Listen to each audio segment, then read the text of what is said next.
And now, from the stone mouth of the Sphinx, a riddle.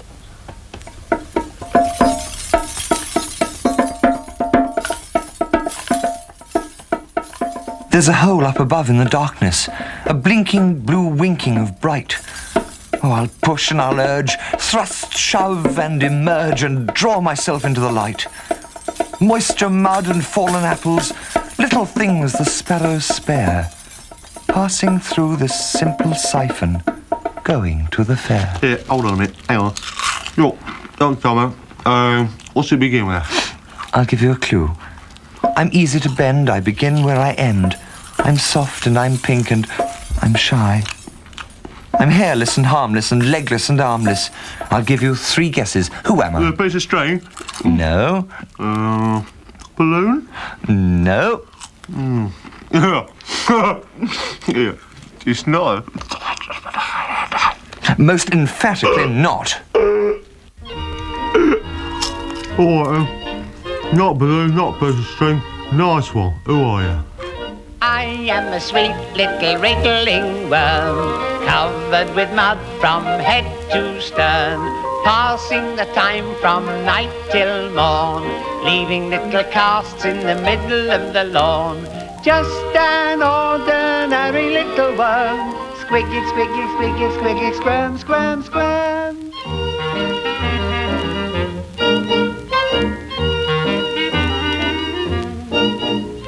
I'm such a dear little iggly worm, one of the sort that rarely turn. I'd rather be out in a storm or a blizzard than filling empty spaces in a blackbird's gizzard. Just an ordinary little worm, squeaky, squeaky, squeaky, squeaky, squirm, squirm, squirm. It's pretty, isn't it? Yes, ever so. When I was out wriggling through the dew, the gardener's spade cut me in two. I felt so silly, it made me laugh, saying good night to my better half. Just 2 ordinary little worms, squeaky, squeaky, squeaky, squeaky, squirm, squirm, squirm. Ta-ta, ta-ta. I'm such a sleek little wriggling worm, haven't any hair so I don't need a perm. But someday it will be my fate, sitting on a pin as a small boy's bait. That's the end of every little worm, squeaky, squeaky, squeaky, squeaky, squirm, squirm, squirm. You just heard one of big-hearted Arthur Asker's silly little songs. That one was called The Worm Song. Ah, the worm song. And if you get the nigglies about them there wigglies, well, it's important to protect your family against worms with this here new castaway worm plugs. You see, castaway worm plugs expand to fit almost anywhere. It pays to spend a bit of time just watching worms.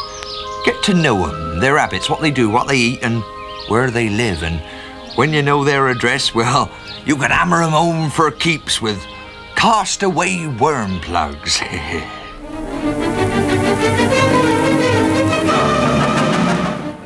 The British brainwashing controller presents Colonel Knutt and Lemmy in Breath from the Pit, a serial specially written for radio in 4 parts. Episode 2, A Tickler for Colonel Knutt. Last week we heard how Colonel Knutt and his likeable cheeky Cockney assistant Lemmy went to Lord Portley's country seat to help clear up the gorilla business. I could do with a bit of that on me roses. In the cellar, the Colonel disturbs a gigantic gorilla, and while he struggles, Lemmy races for help. At first it seems the fight is anybody's, then a huge swipe to the temples brings the Cambodian Empire tumbling round his ears, and with it, merciful oblivion. When Knut regains his senses, he's 1 short, stuck to the floor and heavily gagged with one of his own socks. Now hear this.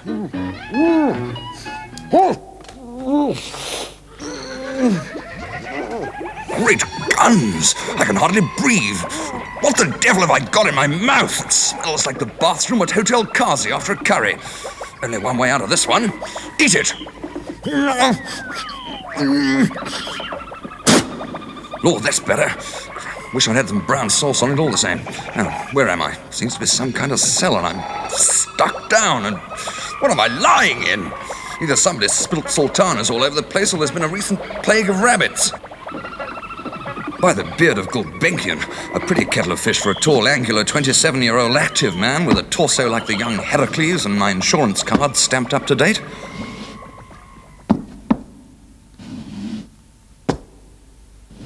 Nom de Dieu, someone coming.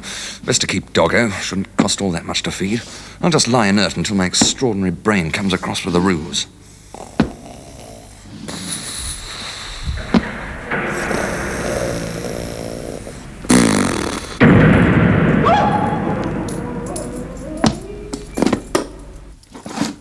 Good evening, Colonel Knut.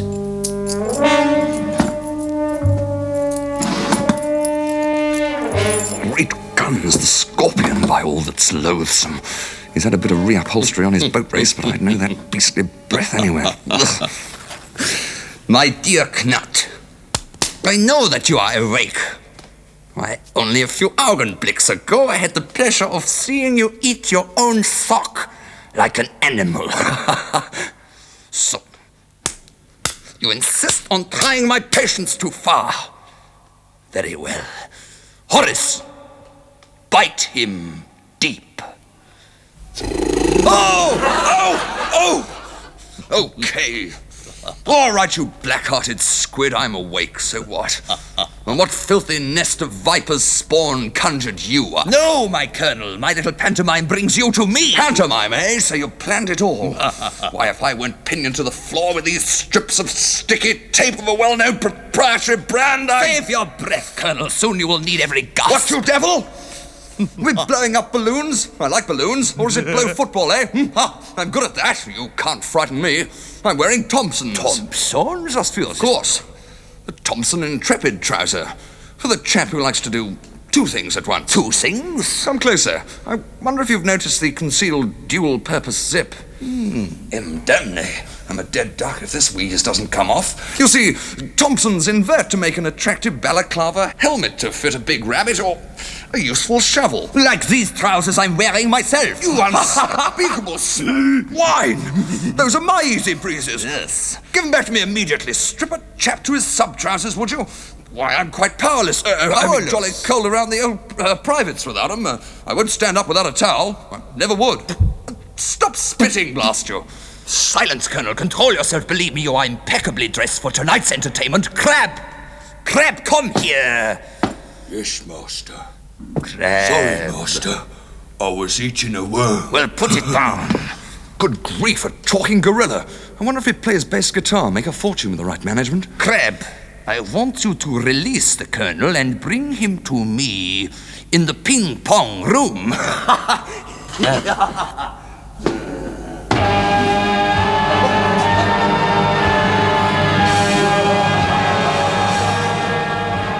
Meanwhile, desperate to rescue his Führer, likable Lemmy has returned to the house with 10 strong men.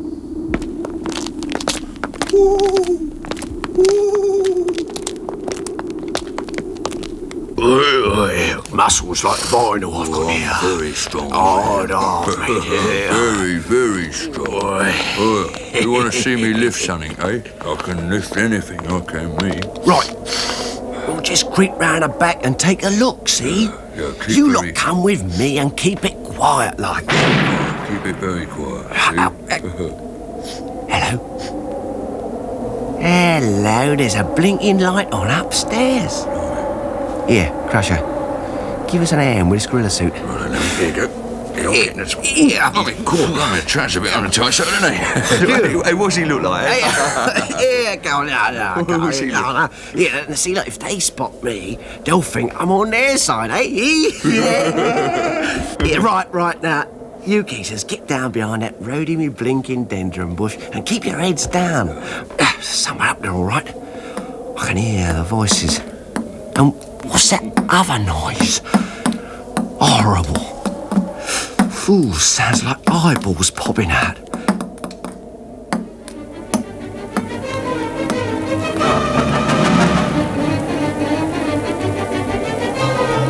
What will Lemmy find in the ping-pong room? Will the Colonel win back his magic trousers? Who is the Belcher of Britain? Know the answers to these and many more questions next week in Episode 3, Lemmy Makes a Boob.